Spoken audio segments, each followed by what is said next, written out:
El presente experimento trata acerca de la difusión molecular en fase gaseosa, específicamente de la difusión del dióxido de carbono en el aire. El desarrollo de este experimento corresponde a la asignatura de Fenómenos del Transporte con nuestra docente ingeniera Caterina Donoso de la carrera de Ingeniería en Petroquímica. Los materiales que se implementaron para el desarrollo del experimento fueron una bebida gaseosa, un recipiente graduado, un termómetro y una cámara para evidenciar lo realizado. El procedimiento comienza con la colocación de la bebida gaseosa en el recipiente graduado hasta una altura aproximada de 5 centímetros, que será nuestro punto de referencia, y procederemos a observar lo que sucede.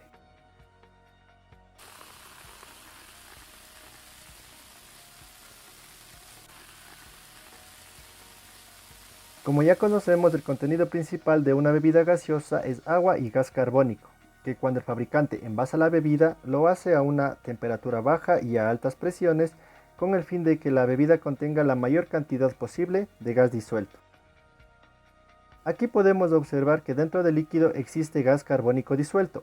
Este gas carbónico disuelto, que se encuentra contenido en la fase líquida, pasa a las burbujas de aire, y estas ascienden desde las paredes y desde el fondo del vaso hacia el exterior.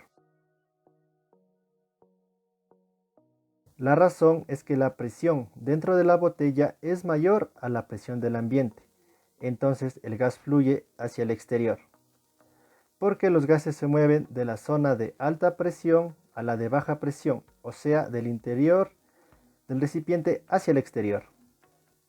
Algunas consideraciones a tomar en cuenta: como ya lo mencionamos al principio, el tipo de difusión es una difusión molecular en fase gaseosa. Debido a que la difusión de dióxido de carbono ocurre en el aire, se trata de una difusión molecular con B estancado o B que no se difunde. La difusión ocurre en las tres direcciones del espacio, sin embargo resulta un tanto complicado el análisis matemático por la complejidad de los modelos, por lo tanto se estudiará la difusión unidireccional. Debemos tener en cuenta que los gases se mueven de la zona de alta presión a la de baja presión, o sea, del interior del recipiente hacia el exterior, que es lo que estamos observando en el video. La presión total calculada en el lugar donde se realizó el experimento fue de 0.70 atmósferas y se registró una temperatura de 15 grados Celsius.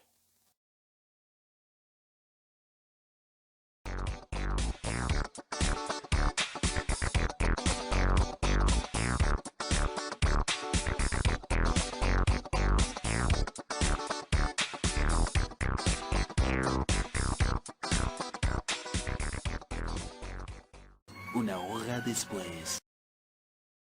Después de una hora procedemos a medir y, como lo mencionamos al comienzo, nuestro punto de referencia era los 5 centímetros. Observamos que el líquido se redujo en 0.1 centímetros, obteniendo así una variación en la distancia. Lo que ocurrió es que el gas carbónico disuelto en el líquido se difundió en el aire. Esta variación de distancia nos servirá para realizar los cálculos correspondientes para determinar el flujo molar de gas carbónico en el aire.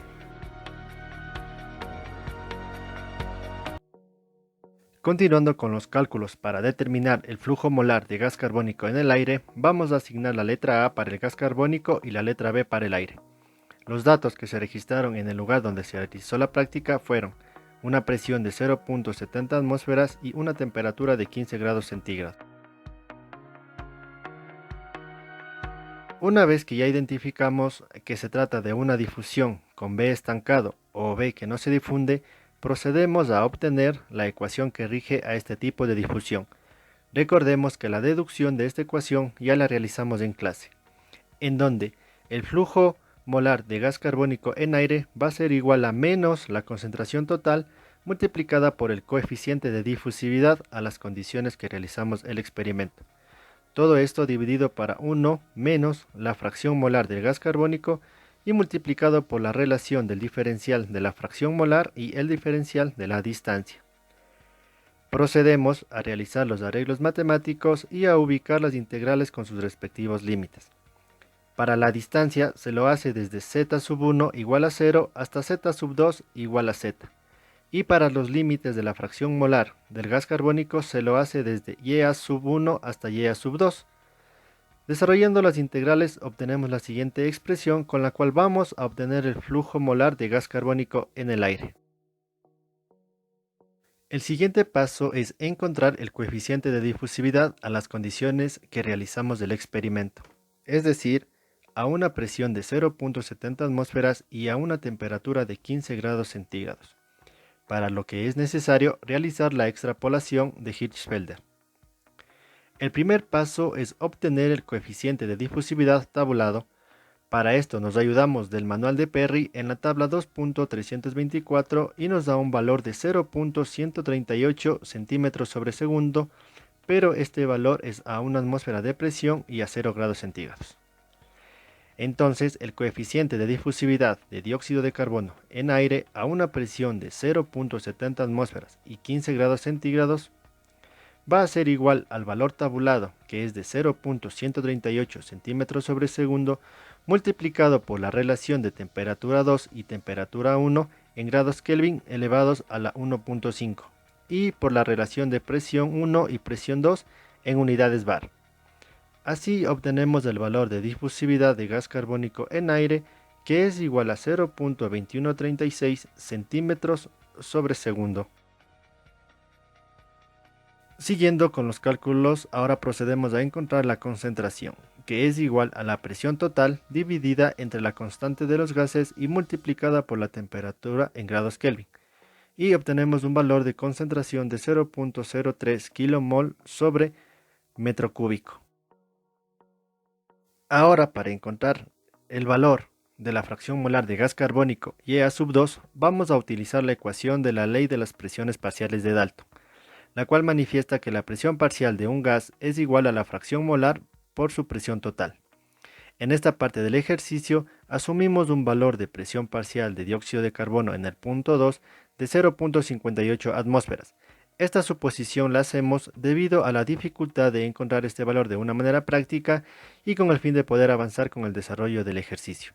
Es así pues que nuestro valor de YA sub 2 va a ser igual a la presión parcial de dióxido de carbono en el punto 2, que es 0.58 atmósferas, dividido entre nuestra presión total, que es igual a 0.70 atmósferas, lo cual nos da un valor de fracción molar YA sub 2 de 0.828.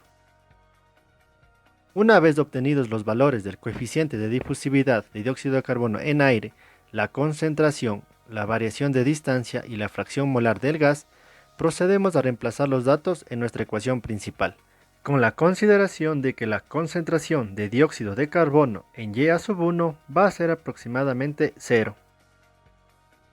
Es así que obtenemos nuestro flujo molar de dióxido de carbono en aire y nos da un valor de 1.223 por 10 a la menos 3 kmol sobre metro cuadrado por segundo.